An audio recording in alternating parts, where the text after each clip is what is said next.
Welcome to the American Nomad podcast, hosted by the legend himself, or as I refer to him, the legend in his own mind, Rav Holly.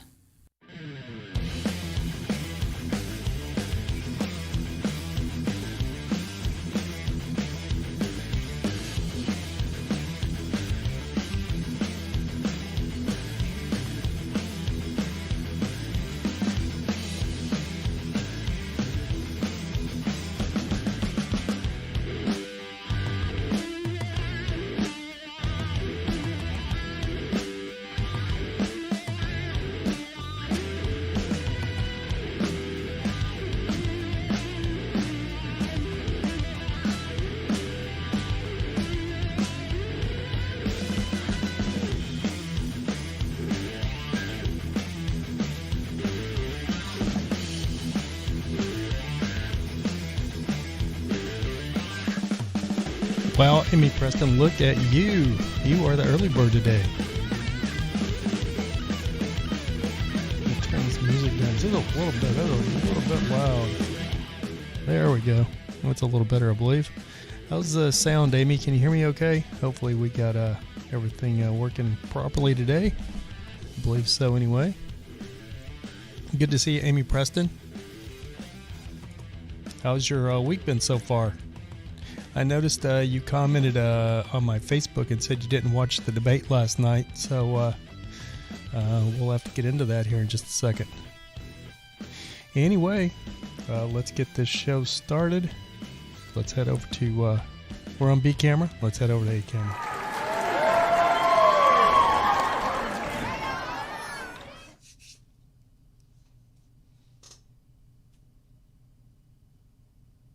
Already gave the baby a bath and said goodnight. Sound is good. Awesome. That sounds awesome, Amy. It's got to be good. It's got to be good time spending time with the grandbabies. Yeah, you didn't watch the debate? I think you're probably one of the only ones, because I think everybody pretty much watched. It was interesting to say the least.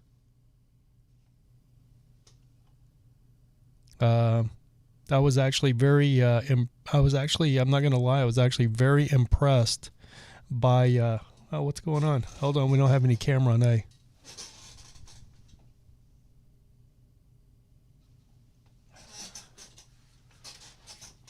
There we go. That is so funny, because that's the second time I've done that. I get so paranoid about the sound. I've had so many issues with the sound. I get so paranoid by making sure the sound is right. That I literally forget to turn the camera on. That's the second time I've done that. I turn a B camera on, and I forget to turn the A camera on. I have no idea how I do that, but I do it. I guess I'm getting dementia in my old age, I guess. I don't know. Anyway, so that's what we're going to be talking about this show. Is there anything else to talk about? So the debate was last night. I think most people saw it. It was a lot of people are saying it was a train wreck, and I've seen people that are I don't know what the word is, that they're so dramatic that the American people, all the American people lost last night because of the debate. It is what it is. I actually thought I thought Joe Biden did very well. Considering what I've seen him in the past with his cognitive problems and not being able to string a sentence together and having, just forgetting what he's saying, like in spare the moment. So I don't know what they've done for him. They've been giving him, I don't know, supposedly some kind of, some kind of treatments or something. They've, got him where he was there was a lot of speculation that he was wearing a wire last night on Twitter. As soon as the debate was over, a lot of people were saying that he was wearing a wire. I know if he would have been wearing a wire, he would have had to have an ear, a piece in his ear. So I didn't see that. And I pretty much looked at the wire, and it was going up his lapel, up his shirt, and it looked like the wire for his mic. So I'm sure he was just, they get mic'd up. There was no microphone really in front of them, so they get mic'd up. Hey, Matilda, good to see you.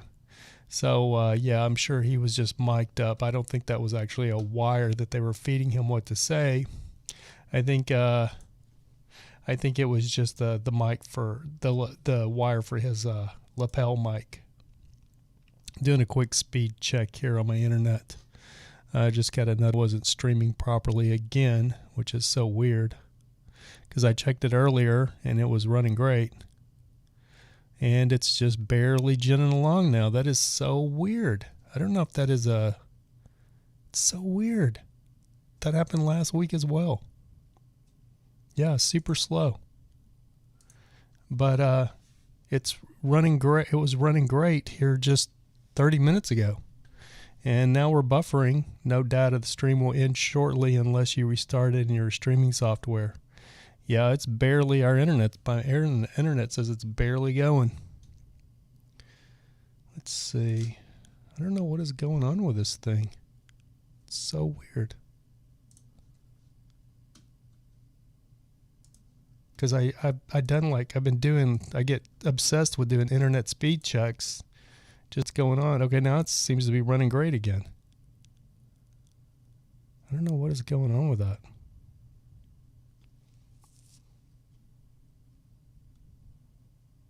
Okay, yeah, it's back up and running again. Sorry, just doing a speed check here, checking the internet.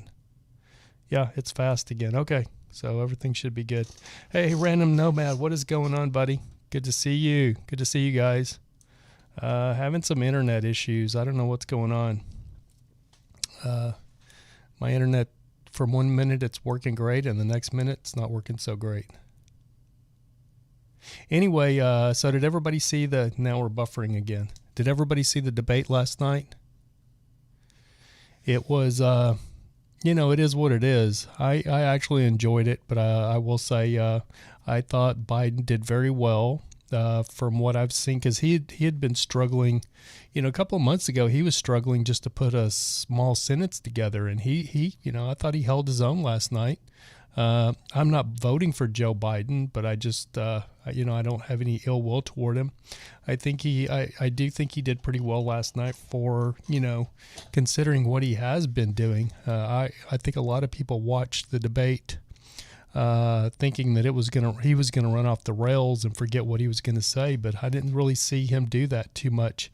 He stumbled a few times, but anybody can do that. And he does stutter. He has a speech impediment. He does stutter, and he stuttered as a child. So, on a scale from 1 to 10, I would give him probably a 7.5. Thought he did, pretty well for, considering I've watched some of his speeches, and they just literally go off the rails because he just will be talking and literally just completely forgets what he's talking about and says stuff that's completely incoherent. And we didn't see that last night. He did pretty well.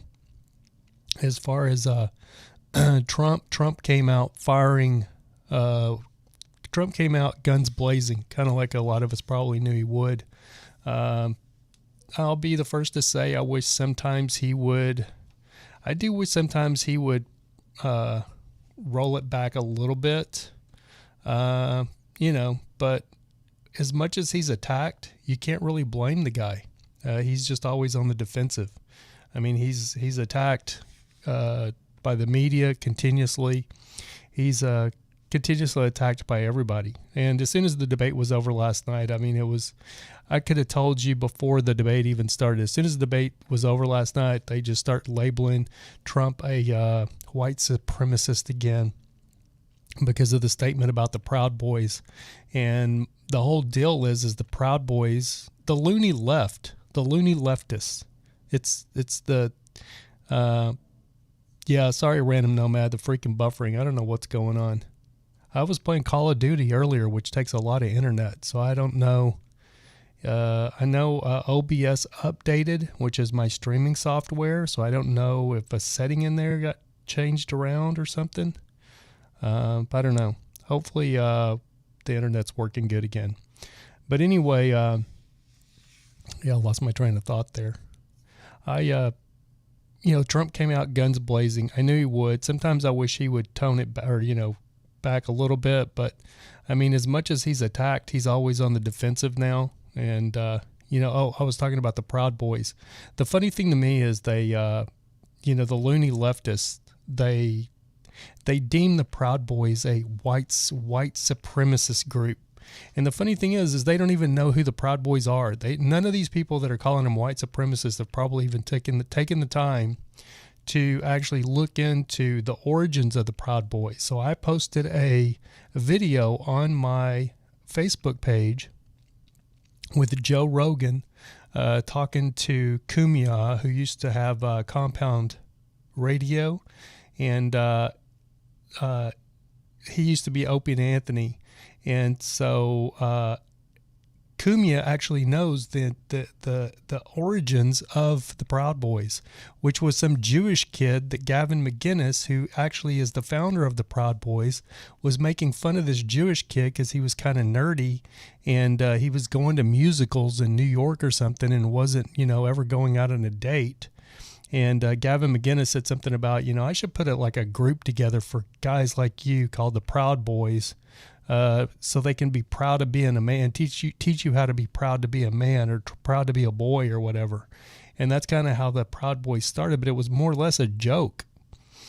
And now if you wanted to call, so here, you know, what I like is honesty. And if you want to call the Proud Boys a bunch of misogynist or ass, you could do that, because that fits to a T. Because what they are is they're a bunch of men that want to be men that don't want to apologize for being men, which is very offensive to you know, to the liberal left today, that get their feelings hurt if the wind blows the wrong way. So anybody that they don't like, it doesn't matter what they do, they immediately deem them as white supremacists. Like even like Candace Owens, who is black. They would love to deem her a white supremacist, because that's what they want to paint everybody with this same brush. Because if you say anything to hurt their feelings, then you've got to be a white supremacist. It was so funny because I was watching the debate last night. Oh, I think we lost the connection.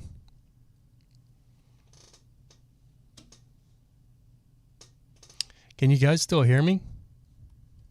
It shows. Yeah, don't know what the deal is. Can you guys, I'm just wondering if you can still hear me.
Can you hear me? Can you see me, Amy?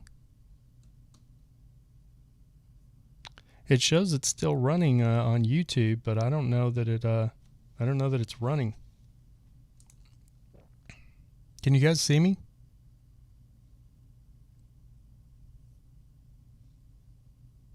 Okay, great. I don't have a picture here on. I actually don't have a picture here on my YouTube. That's so weird. But I just rechecked my internet, and the internet's running fine. So you guys can see me now. So it's showing. It showed the stream stopped, so it showed that the video ended.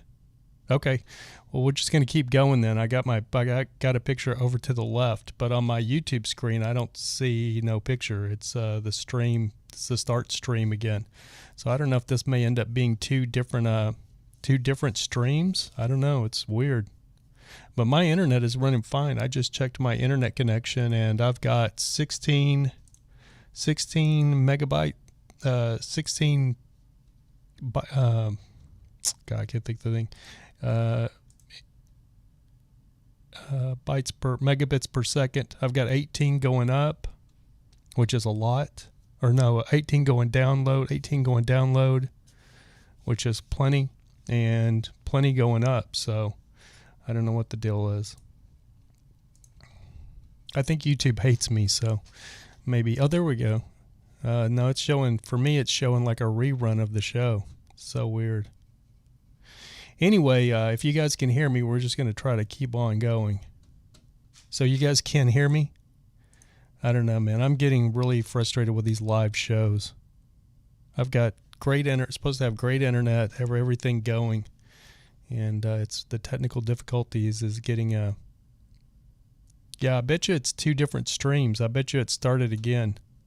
I bet you there's two different streams. Let me look. Let me get on. It's so funny because I watch a couple of other people on stream, and they never have these kind of problems. They just stream, like Tim Cast. He's streaming right now. Tim Cast IRL. He's streaming right now. And his show is a lot more extravagant than mine, so I don't understand why I'm having this issue. Let me go to my page. Just going to see what's going on here. No, it just shows the one feed so far. Let me click on it. Yeah, okay, I've got it back. Let's see. Okay, I got the show going. Okay, I can see it now again. I had to close the old, but now I'm not in my creator studio mode. Let me see what we're going. Let's see. Okay. All right, we're going again. Let's see. Either way, I'll get here on my end. You are twice as important tonight. Thanks, Amy Preston. Yeah, so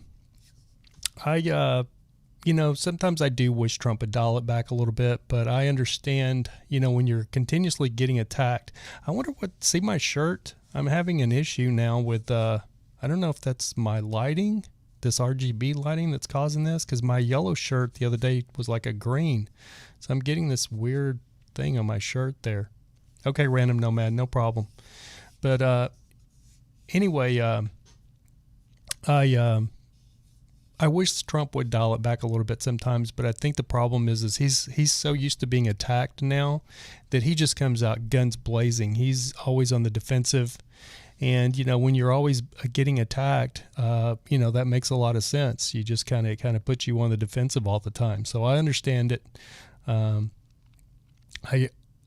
was very, I'm not going to say I was surprised, but I was like a lot of people that are leaning to the right, was very put off by Chris Wallace, because Chris Wallace is a Fox News correspondent, or he's a Fox guy, and you would never know that by watching the debate, because it was like he was for CBS, or because I was streaming it on the CBS YouTube channel. And I literally forgot that he's on Fox because he was so biased to Biden. It was somewhat, I'm not going to say it was unbelievable, but it was definitely eye-opening, because he was really pandering, or he was really throwing Biden little softballs and then hitting Trump below the belt every time he got a chance. And then when Trump basically took it into his own hands and started calling Biden out about his son taking $3.5 million from Ukraine for being on the board for the gas company. Biden couldn't do anything. Go back and watch that part, because basically Biden just looks at the floor. He can't even look the camera in the eyes because he knows it's all true. I mean, he's caught red-handed. And then after the debate was over, they start immediately going into this fact check mode about Trump lied about this. He was misleading about that. He didn't tell the truth about this. Biden had 4 or 5 things in there that he didn't tell the truth about, but they don't say one thing about that. Like one of the things was Biden called like the military. He was speaking at a military event here a week or so ago, and he told the military people, he goes, "Clap for that, you silly bastards," or something to that effect. Trump called him out on that, and he basically said, "I did not do that. I didn't do it," which is a lie. He's on tape. That's what Trump said. You're on tape. Chris Wallace didn't follow that up and go, "Hey, Biden, you did say that." Anything that Biden did that was derogatory, Chris Wallace just breezed right over it, and then just kept throwing rocks at Trump. So, and then it was almost to the point of hilarious once the debate ended, because I was watching on CBS, like I said, the CBS YouTube channel, and as soon as the debate ended, it went to the CBS correspondents, and they were all looking like a funeral. It looked like as a presidential funeral. They're all just, the one girl, I can't remember her name, she's just like, "Oh my God, what we just saw was like an act of bullying. Oh my God, that was, I think that was the worst presidential debate I've ever saw. I don't even know if it," and then the other guy chimes in, "I don't even know if we can call it a debate." Such bull crap.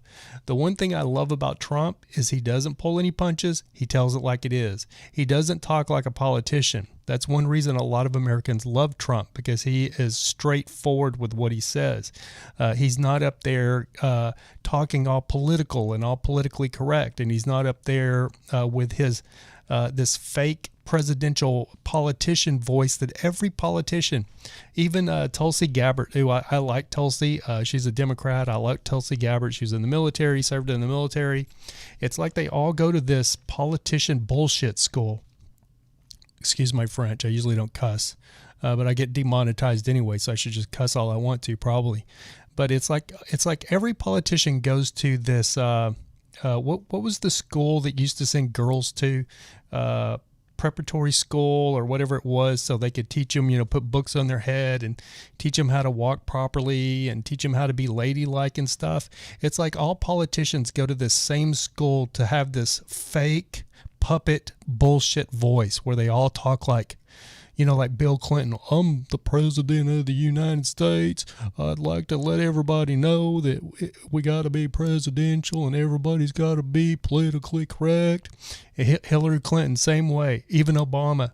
"Today, my fellow Americans, we're doing this the way we're going to do it." I can't stand that bullshit. Trump just spits it out there. He doesn't talk like that. We've had 50 years in the last 45, 50 years of these politicians that act like that. And it has got us to this point where we are as America because of all of those politicians before. They want to blame Trump for 3.5 years. He's been president for 3.5 years. That's a reason Trump was elected, because things were going to hell in a handbasket fast. And that's the American people said, we want something different. We don't want a politician. Let's try a business guy that's been a successful business guy. And that's why I voted for Trump, because I wanted something different. I wanted somebody that was not a politician, who was not a politician. If they had to run Jose, the broom mechanic, against Hillary Clinton, I would have voted for him, even if he would have been a illegal alien. I would have voted for anybody that wasn't a politician and anybody that wasn't Hillary Clinton. So I think that's where the left completely misses it. They just don't understand it. They don't get it, and they don't want to get it. They just want to deem everybody white supremacist that they don't agree with politically. That's where we are now. Amy Preston, let's get back in the room. Hey, Random Nomad, I didn't watch it either. Oh, you didn't watch it, Random Nomad? I see Trump pence around my area. Let's see. Max Hallett TV. I think Biden will win. All I see are Biden signs in my neighborhood. Where do you live, Max? Well, then maybe he will win. He won Wisconsin last time around. Obviously, Illinois is finished. Hey, it's good to see you, Max. Thanks for tuning in, buddy. You're a new face. It's always good to get new faces in the room. Who are you rooting for? Are you rooting for Trump or are you rooting for Biden? I don't know. Last time around, I was very sure that Trump would win. This time around, I'm not so sure because, people are scared because of all of the, how crazy the left has gotten with all of the, this rioting and everything. I just think, I think if Trump loses, that'll be probably the beginning of the end of the country. Because I think the left have been throwing a fit for the past. The leftists have been throwing a fit here for this entire year, and I think if Trump loses, I think you'll see the right start throwing their fit, and when the right starts throwing their fit, I think things are going to go really south quick. I don't know, though. If Biden wins, you might see, if Trump wins, you may see the leftists even getting even more crazy. I don't know, man. I'm to the point where, if, whoever wins, and, I'm not going to throw a fit if Trump loses. I mean, it is what it is. You just got to unlike Democrats, you have to respect the election process. If Biden wins, Biden wins. I really think we should be, we actually should act like the left, though. If Trump loses, we should throw a fit and go riot, burn stuff down. Let's go burn Facebook down and Google down. Let's go, let's go do what they do. See how they like it. The only good thing the only aspect of it that you could say is kind of positive is they're burning their own stuff down. They're burning their own, like Portland's going on. It's not like they're going to Dallas to burn Dallas down. They're burning their own city down, their own leftist city, run by leftists, run by Democrats. Amy Preston says, the same. Let's see, Random Nomad. Let's see, kind of what we did in Minnesota with Jesse the Body Ventura, but that didn't work too well for us, though. You didn't like Jesse Ventura? I thought he was a pretty good governor for you guys. I know a lot of people up there actually liked him. I didn't know that much about his politics, though. Amy Preston says, the saying, doing the same thing and expecting different results is insanity. Yep. Max Howlett says, I'm rooting for Donald Trump. I'm scared. I don't want to see riots in my neighborhood. Also, I lost my job due to the lockdown. I cannot have that happen again. Completely understand, Max. I think that's why a lot of these leftist states, which I'm in California, in Los Angeles, and I absolutely 100%, even though I had COVID, for those of you that don't know, I got COVID. I was one of the first people probably that got it back in April, May. I can't even remember when I had it. It's been several months ago now. But I really believe that that's why a lot of these states like California are keeping things locked down, because they truly believe it's going to hurt Trump's presidential chances to get reelected. That's what it's all due to now. I think if Biden, mark my words, I could be wrong, but we'll look back, because I absolutely believe if Biden was to win the election, as soon as he wins the election, you'll start hearing the media talking about it'll just evaporate. All of this COVID scaredness will just evaporate. Schools will start opening. Everything will just start automatically. Nobody will be saying anything about it, and everything will just start literally getting back to normal right away. Is what I believe. They will be, hey, thanks for subscribing, Max. Really appreciate it, buddy. I really believe that they will, things will automatically the whole tone will change. Like right now, the whole tone in the media is like 200,000 Americans dead.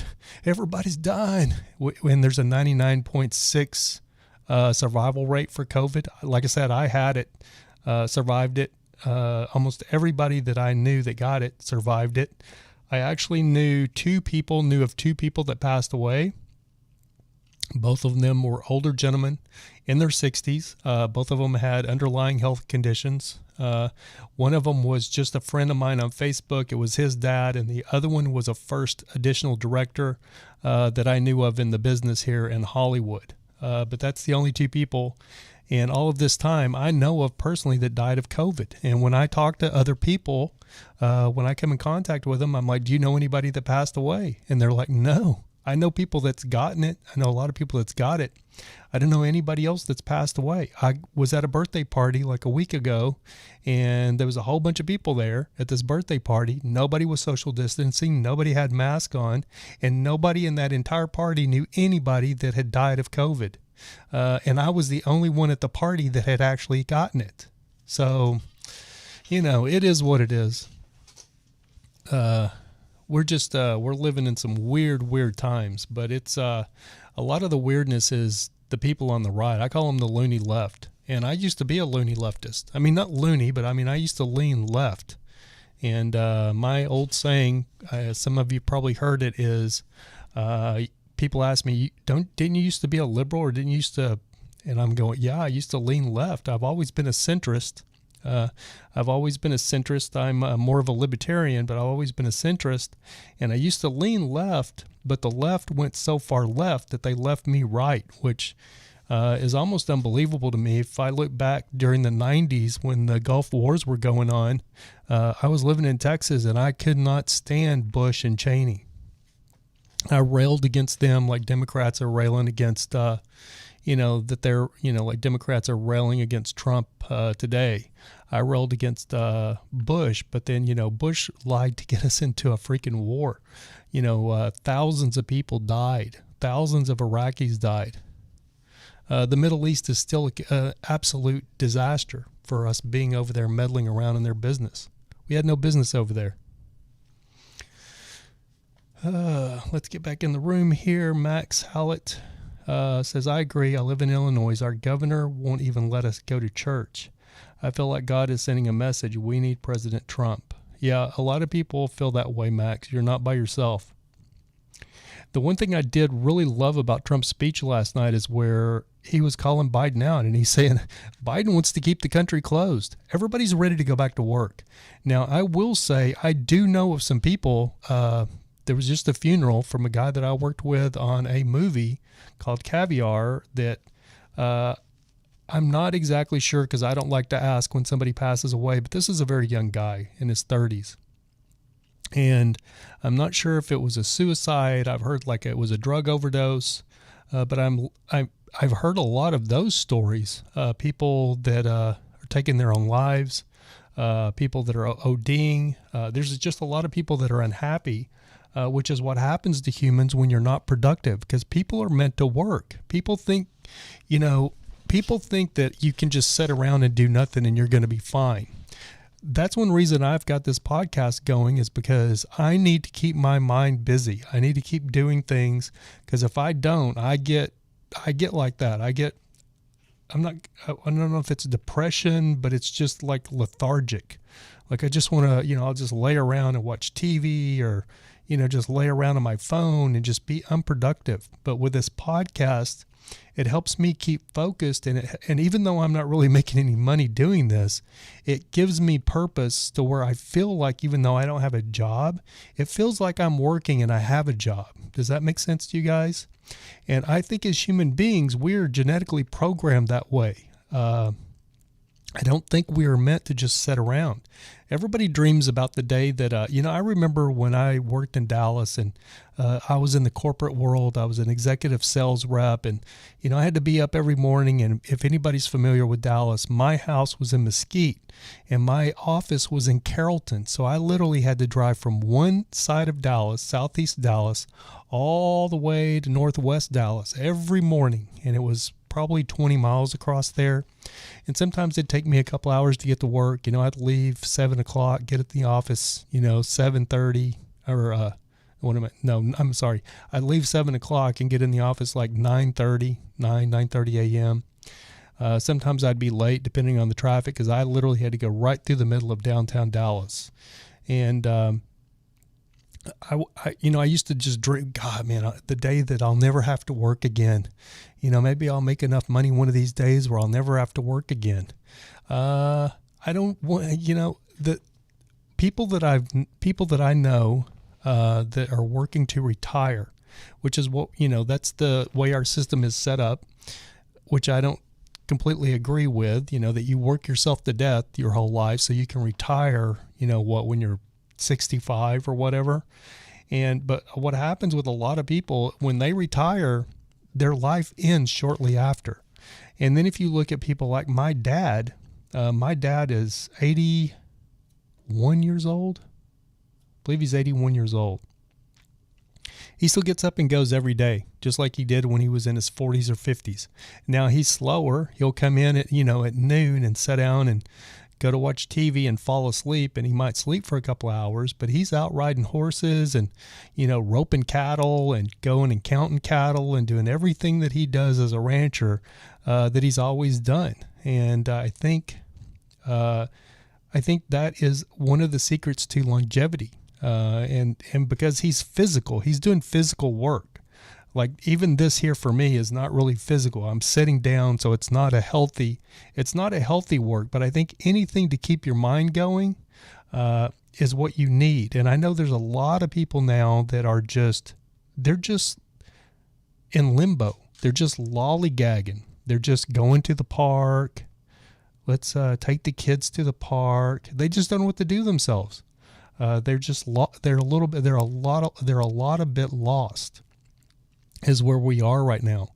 And that is it's a detriment to society. If we don't get things back up and running and ginning again, we're going to really see, I think if this thing carries out into next year, I think if we go into 4 or 5 months of this COVID thing into 2021, I think we're going to see the economy completely crash, and I think we're going to see another real Great Depression. I think from right now to the end of the year, I think once January rolls around, January 2021, we need to be about 85 to 90% back up and operational again in this country.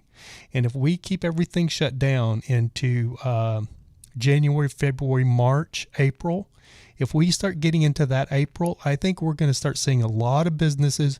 You're going to see a lot of businesses closing their doors forever. And I'm talking about businesses that have been around forever. I remember when, like Sears has almost went out of business, but not quite. Neiman Marcus is just going out of business, and Neiman Marcus has been around since I was a kid. When I visited Dallas when I was a kid for the first time when I was 12 or 13, and I grew up in West Texas, but I'd never been to Dallas.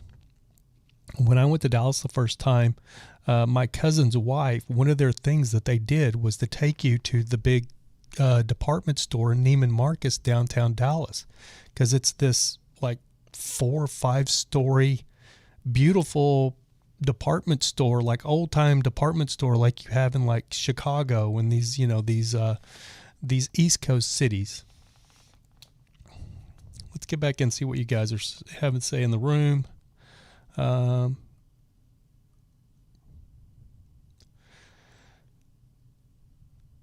Random Nomad says 1 step closer to a socialist state, and Biden blaming Trump for creating fear.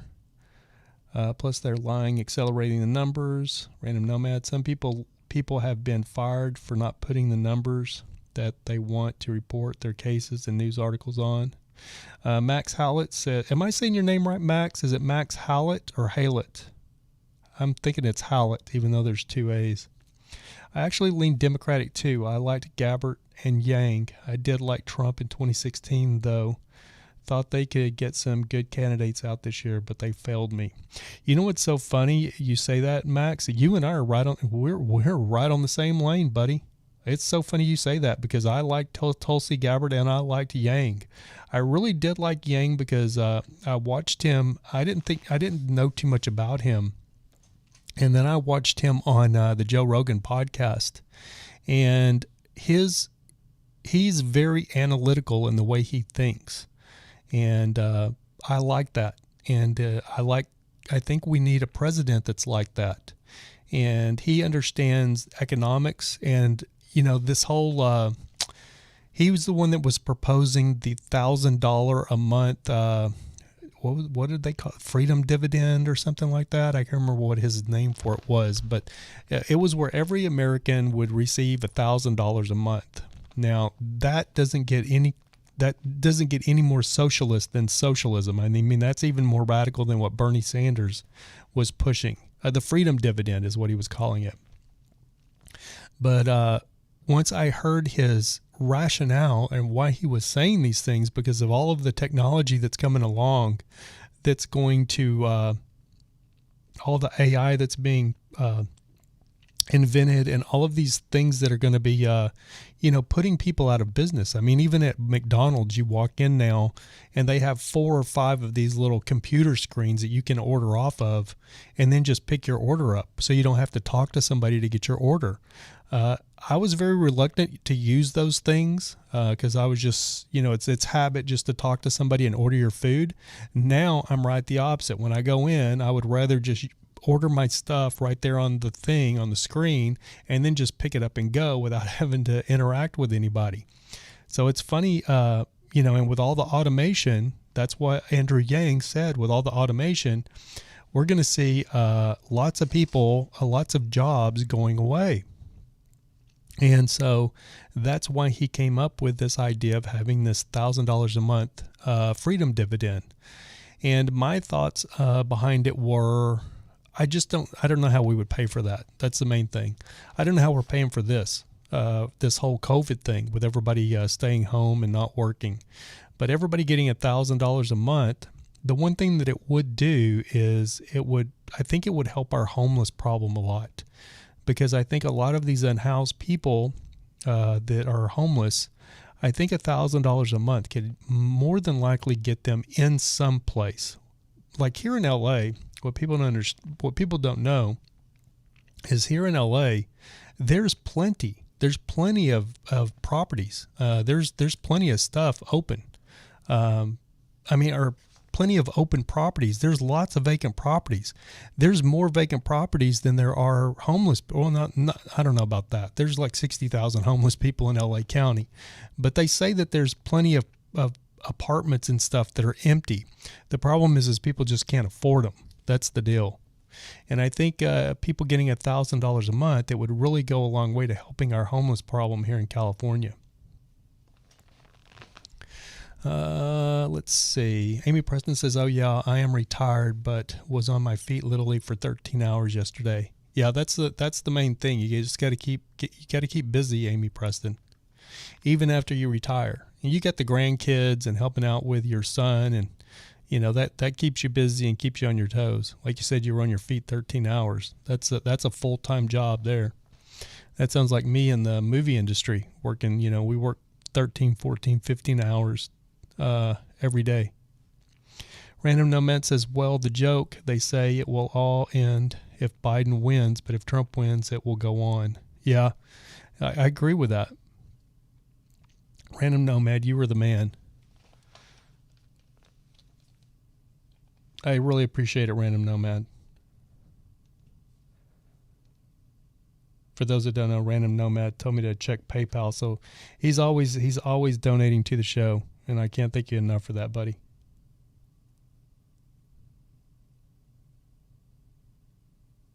Man, $25 donation, buddy. I really appreciate it. Thank you so much, Random Nomad. Thank you. I appreciate that, Random Nomad, more than you know. And the funny thing is, Random Nomad, is you were just talking about you're trying to get your hoping to get, or that was Trav, man. But the thing is I want to say that I really appreciate you donating to the show, because nobody in my chat are rich. I don't have any 1%ers. I don't think there's any millionaires in the chat room. And for you guys, even with the times that, as hard as the times are, for you guys to be donating to the show, I can't tell you how much I really do appreciate that from the bottom of my heart. So I just want to really tell you, Random Nomad, that I really do appreciate that. Thank you so much for the $25 donation. Max Howlett says, I liked Yang because he wasn't a politician and was clearly capable of building a good economy. Gabbard just wasn't crazy and was respect veteran. Also, it's like saying hatlet, but hatlet. Okay, gotcha. Yeah, I liked Tulsi Gabbard too. It's so funny because the truth of the matter is what I was telling my Democrat friends is they did have two decent candidates this year. They had Tulsi Gabbard and they had Andrew Yang. And the funny thing is Tulsi Gabbard is everything that they should have gotten behind, but they can't stand her. They call her a white supremacist because they hate her because she was in the military. She was on the Joe Rogan podcast, all of these different things, but they literally can't stand her. And she's a Democrat from Hawaii, and she served in the military. She's a state representative from Hawaii, but they hate her. And that to me shows Democrats, really shines the light on Democrats, because I like Tulsi Gabbard. I wish she would come over to the right now. If she would run in 2024 as a Republican, I would definitely vote for her.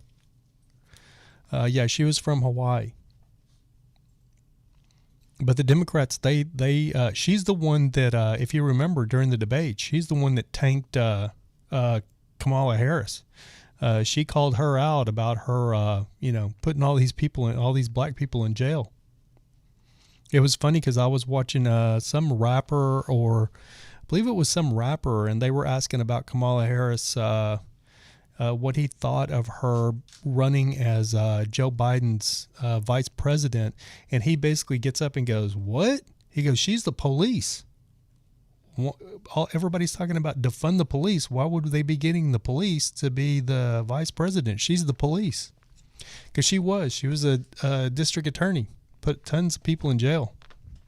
Detox D, what's up, buddy? Good to see you.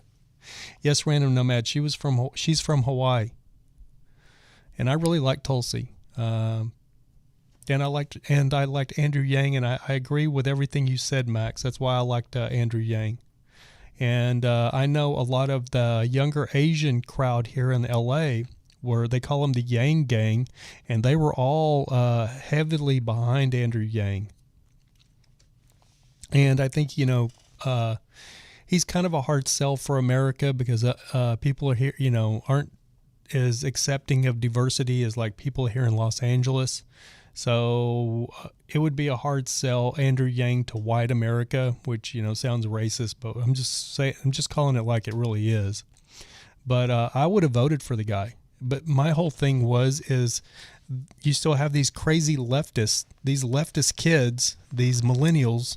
They're all still on the Bernie train, and they don't understand that most people are not Bernie fans. Even people that are on the left are not socialist Bernie fans. They don't like Bernie Sanders. They don't like what he stands for, and they don't like this free college, free everything that all these millennials want. Free, free, free. That's all they do is talk about free, free, free.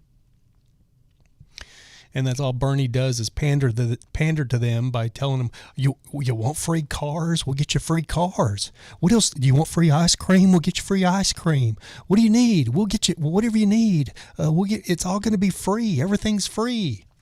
Yeah, and millennials love everything's free because they don't want to work for it. Believe me. Let's see. Random Nomad says I'm not on the Bernie. I'm not on the Bernie train. Yeah, me either. Nothing is free. It has to be paid for somewhere. Exactly. That's the old adage right there. Nothing in life is free. Somewhere down the line, it's all got to be paid for. That's what worries me about all this money that the government is shelling out right now. Somebody's going to have to pay the piper. So who's that going to be? And when's it going to be? So, looks like we've been going 49 minutes. So we got about 10 minutes left, guys. I'm not on my, since the stream messed up, I don't get to, I'm on just the same screen you guys are watching. I'm usually like in a creator screen, so I have this different screen than you guys have. I have like the production stuff, behind the scenes, I guess you would call it. And since the stream screwed up, I'm just watching the same screen you guys are. And I usually have like a little clock up on the left corner of my screen that tells me exactly how long I've been going. And that clock's not there because I'm watching the same. Oh, it's working here on the. It's telling me 9 watching now. Stream started 50 minutes ago, but my little clock up there that I'm used to it's not on your screen. But yeah, so that's what worries me to no end with all of this money.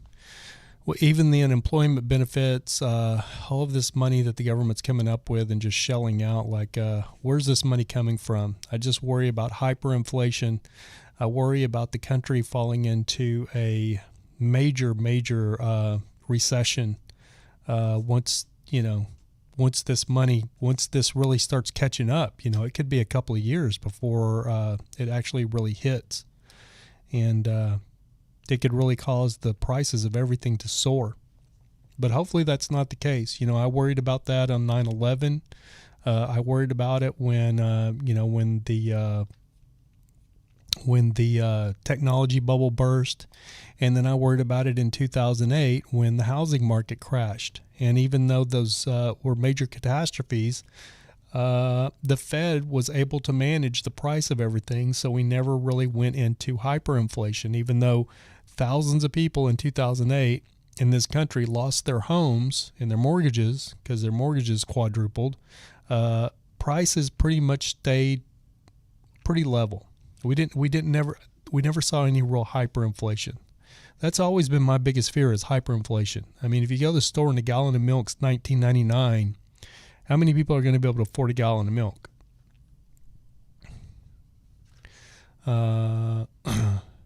It's another loan form, our tax returns again. Yeah. Just like the last one. Yeah. The problem is bad loans cause the housing. Yeah, exactly. It was the housing, the loan. I can't remember exactly, but it was bad loans. The bank's giving loans to people that didn't have the means to actually pay the loans back. Predator lending, exactly. Exactly. But what I'm saying here is the government is shelling out trillions of dollars. We're not talking about millions or billions. We're talking about trillions of dollars. Trillions of dollars. We're talking about trillions of dollars, and there's no money. There's no money coming in. This money is not coming in. Do you see what I'm saying? It would be like you being unemployed, giving your kids a bunch of money. Where's the money coming from? Is it in the savings? Where's this money coming from that the government is giving out? Are they printing money to give it out? Are they creating money out of thin air? Or is there some kind of stash of trillions of dollars that they have for emergencies? Where's this money coming from that they're lending, that they're pushing out right now? Like the money for unemployment and stuff, that is not a loan. Those people are getting that money, and it's not, they're not going to have to pay it back. And you can have taxes taken out of it, but if it's money that the government is giving you and you're paying taxes out of the money that the government's giving you, the government's just getting the money right back that they gave you. So that doesn't make any sense. They're not making any money on the taxes because people aren't working. So it would be like you being completely unemployed, sitting at home, but you're giving all this money out to your kids. Where's the money coming from? Do you have a savings account that you are saving for a rainy day? So you have this nest egg savings account of, $100,000 so you can give your kids, $2,000 or $3,000. Is that what's going on? Or are you just creating money? Are you giving them monopoly money and telling them it's real money? Where's the money coming from?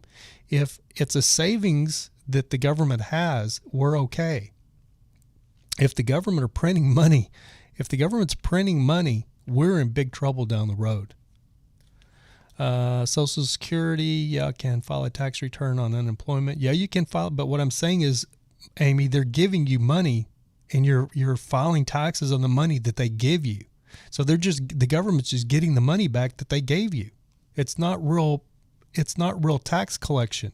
Tax collection is when you work And then at the end of the year, you're working and then giving them money every week out of your paycheck. That's how the government gets money.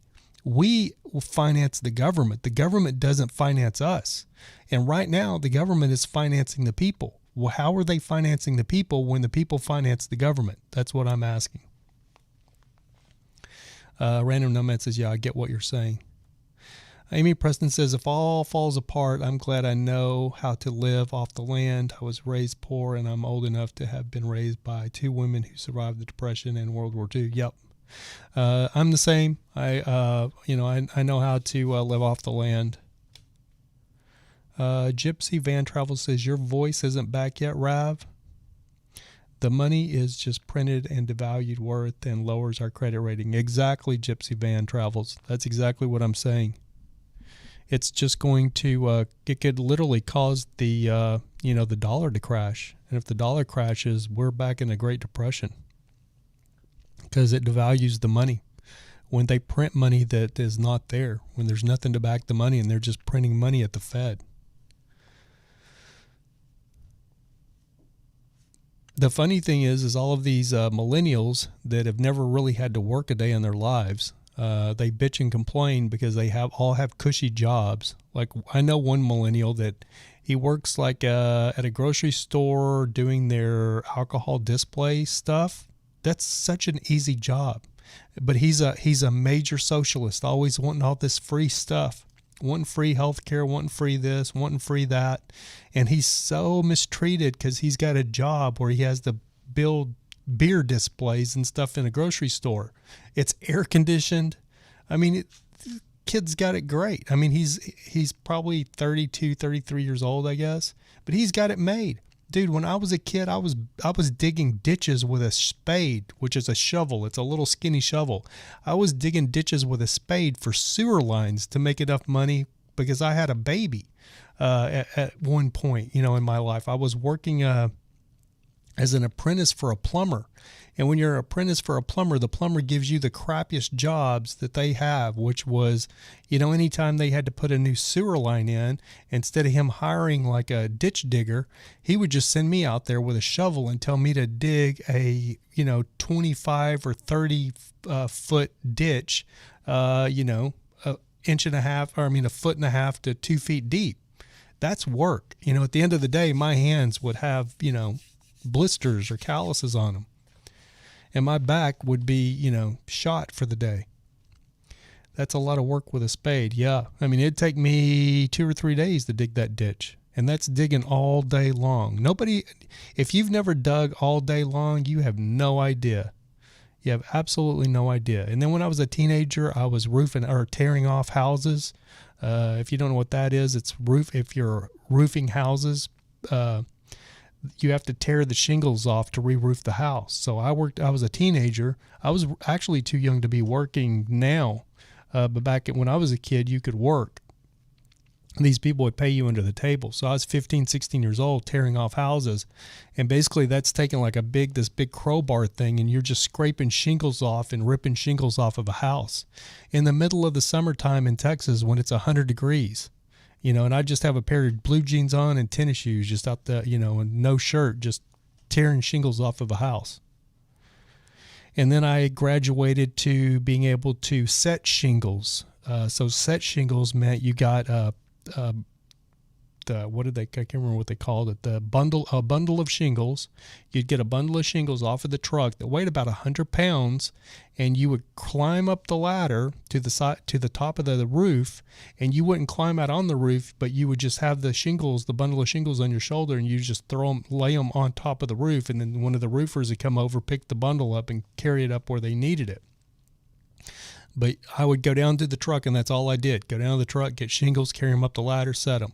And then and finally, I graduated to actually being a roofer, where I could actually roof the house, which I had at the beginning we were doing with a hammer, and then later on down the line, a few years later, I never roofed continuously. I would roof here and there so I could make some quick money, but I finally graduated to where we were using a nail gun, and that changed my life when you could use a nail gun.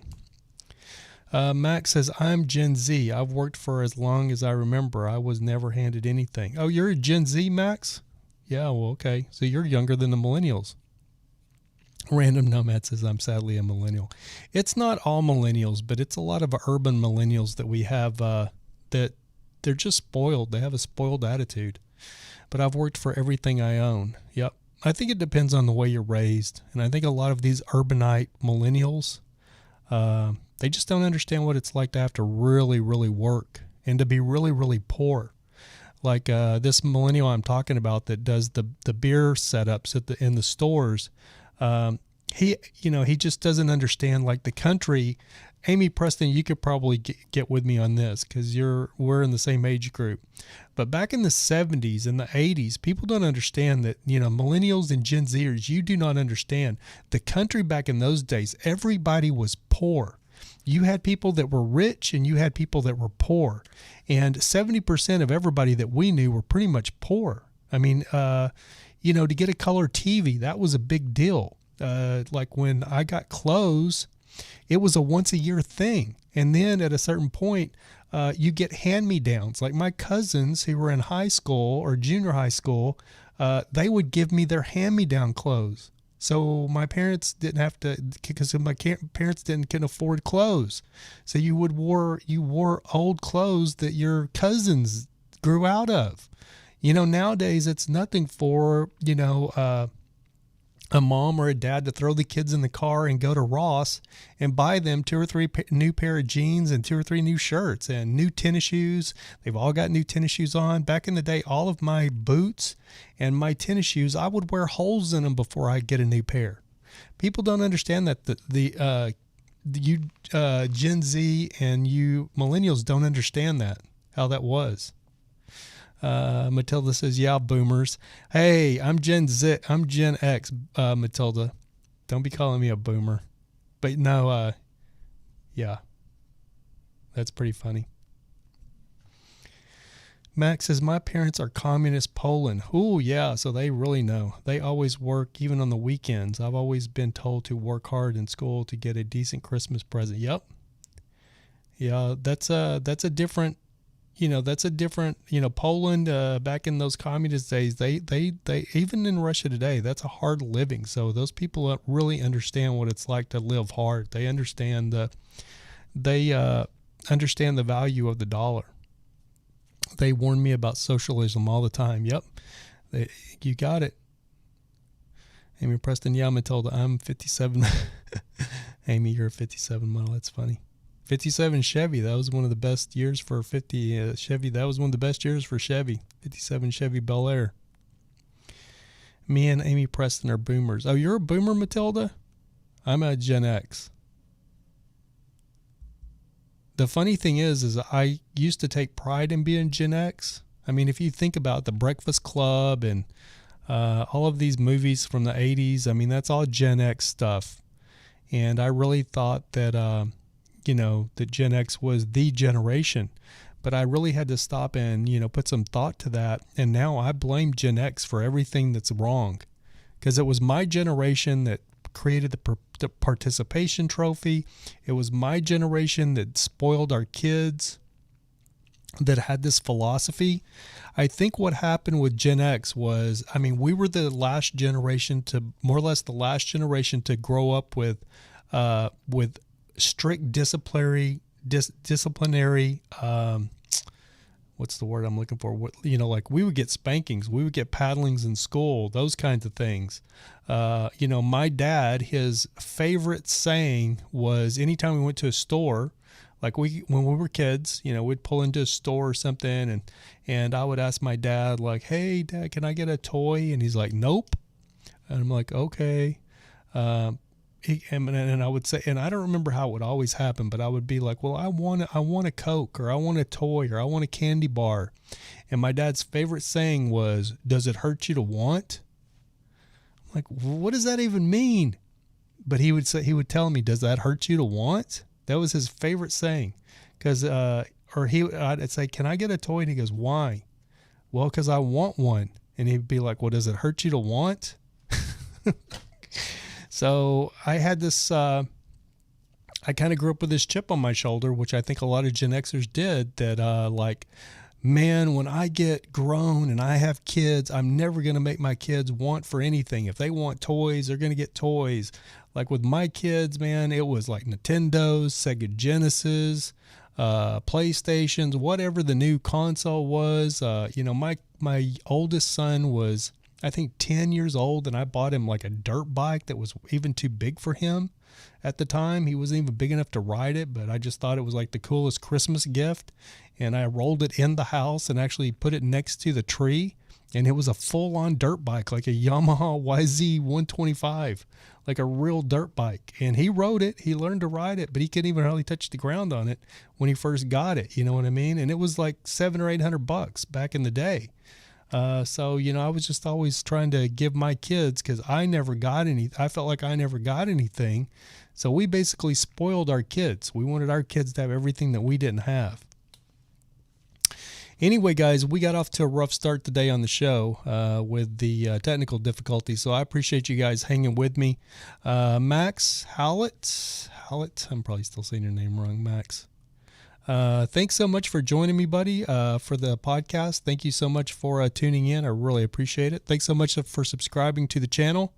Random Nomad, thank you, man, so much for the PayPal donation. I really, really do appreciate that. Matilda, good to see you. Matilda says, I'm an old woman. None of us are old. That's one great thing about today is, you know, they say 50 is the new 30. So none of us are really old. It's like people are getting younger, which is it's a weird thing. We're all eating fast food and we're all so much unhealthier than, you know, we used to be, but it seems like people are aging slower these days. I think Max is the youngest in here. Yeah, that's probably true. If he's a Gen Z. How old are you, Max? You're 2000?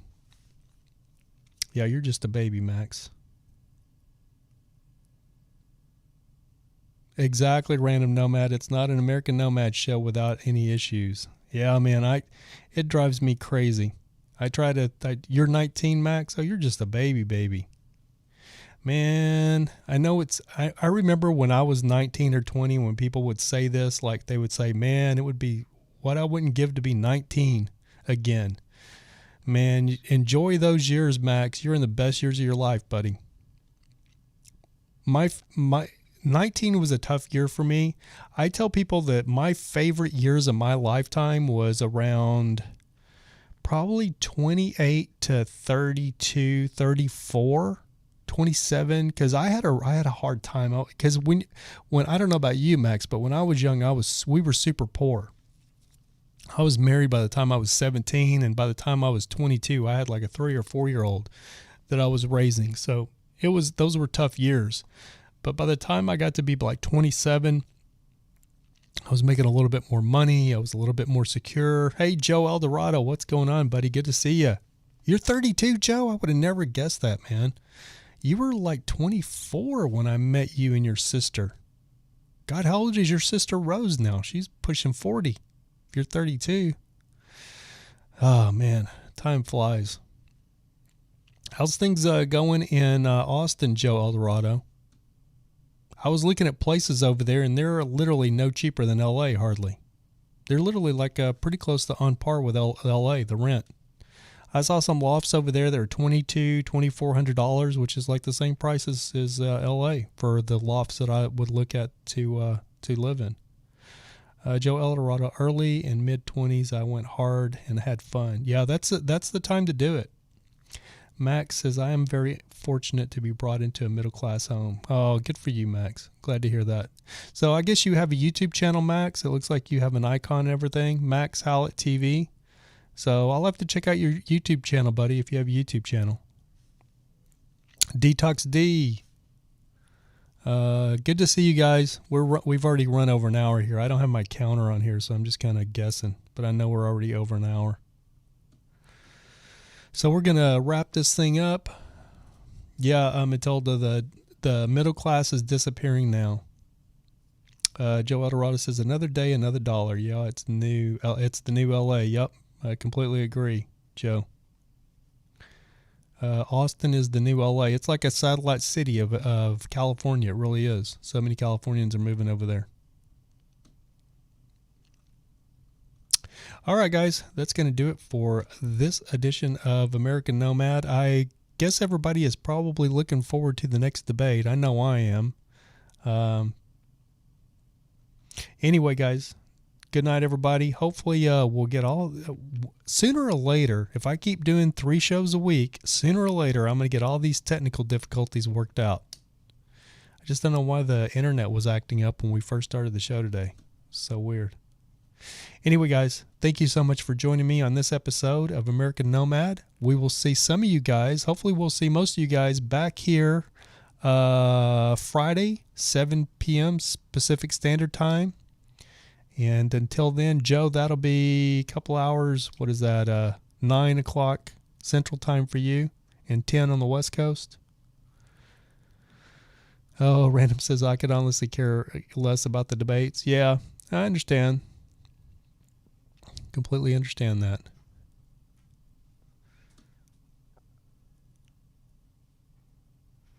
Peace and positive vibes, guys. Yep. Thanks, Random Nomad. It's that time. Thank you guys for tuning in, and we will see you hopefully on Friday. Thank you for listening to the American Nomad Podcast. Until next time, keep looking up because that's where it all is.